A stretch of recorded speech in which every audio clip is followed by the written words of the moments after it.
Oke, salam Mas Budiman. Sebenarnya agak kagok aku panggil Mas karena dia teman seangkatan dulu saya waktu liputan bareng di Kompas. Aku panggil Budiman aja lah.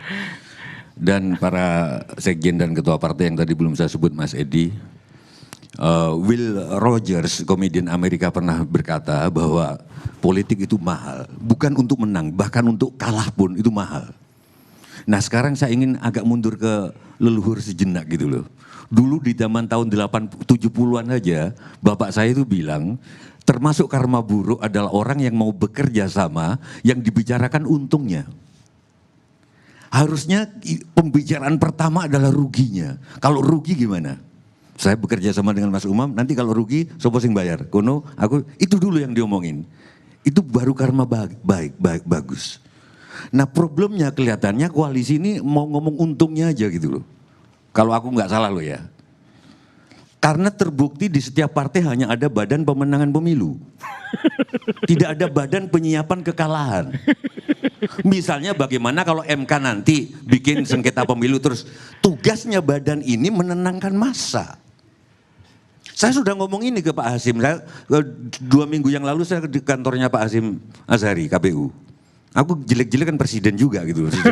Jadi aku ngomong, Mas bisa nggak ini dibentuk badan-badan penyiapan kekalahan pemilu? Gimana Mas Budiman? Piye? Ambil ya. Menambahkan Mas Budiman, itu terkait dengan konteks tadi ya, pemenangan, kemudian kekalahan. Ini juga konteks koalisi itu, masyarakat juga masih belum clear Mas. Karena bagaimanapun juga, kalau misal koalisi dianggap itu sebagai bahan dagangan gitu ya, komoditas yang akan dijual, rakyat akan membeli, mana yang sekiranya visinya jelas, cara pandangnya clear. Tetapi kemudian coraknya ini kok masih agak abu-abu nih, belum clear Mbak Tejo. Antara misalnya keberlanjutan versus perubahan. Yang keberlanjutan misalnya Pak Hasto, apa bedanya antara pendukung dari Pak Ganjar, koalisi Pak Ganjar dengan koalisinya Pak Prabowo? Ini masih belum clear. Nah ini yang kemudian membuat kita juga masih menimbang-nimbang. Ini sebenarnya titik bedanya seperti apa? Nah itu yang barangkali perlu diperjelas lebih detail Mas Jadi Budiman. masih blur ya. Soal untung rugi saya tanya pada Hermawi dulu. Bung Hermawi, jadi tadi Tejo mengatakan bukan hanya badan pemenangan, tapi juga badan persiapan untuk kemudian kalah. Kalau dari Bung Hermawi gimana? Iya, jadi hitung juga ruginya sebetulnya. Dalam perspektif pemilu dan dalam permainan apapun, kekalahan dan kemenangan kan Biasa. Itu sebuah konsekuensi. Memang Mas Tejo, di kami saya tidak tahu kalau di yang lain memang tidak ada badan khusus yang mempersiapkan menenangkan publik untuk kalah.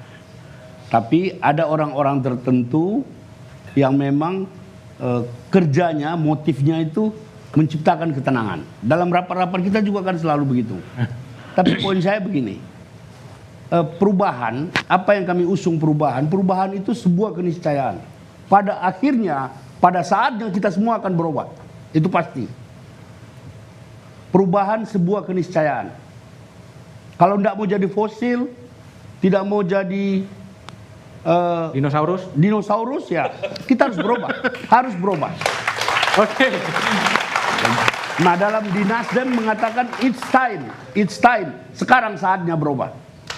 Oleh karena itu kami tetap konsisten, kami tetap membangun trust dengan kawan-kawan. Jadi apapun yang dilakukan, apapun isu yang bergulir, karena kami bangun koalisi ini di atas basis kepercayaan satu dengan yang lain. Oke, baik. Saya akan cross ke Mas Rifki dari Partai Demokrat. Dihitung nggak sih, bukan hanya untungnya bakal dapat ini, dapat itu, tapi kerugian ketika membangun koalisi? Ya, tentu kita setiap partai pasti menghitung. Ada target optimal, ada target minimal. Nah, tentu dalam koalisi pun juga demikian. Artinya kita tentu contoh misalnya terkait dengan capres-cawapres. Kita punya kesepahaman capres adalah Pak Anies. Kita juga mengusulkan dalam proses tahapan sebelumnya juga Ketua Umum kami Mas Ahaye untuk menjadi cawapres. Nah itu kan bagian dari yang kita anggap target optimal.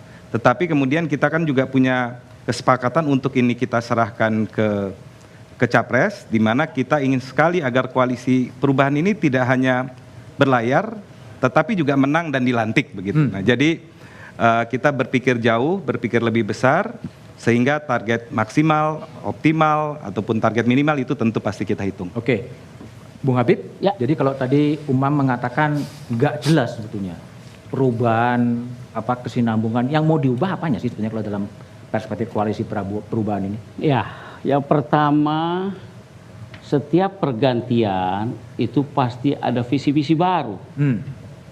Setiap visi-visi baru itu namanya perubahan. Kalau bukan perubahan berarti kelanjutan dari yang ada.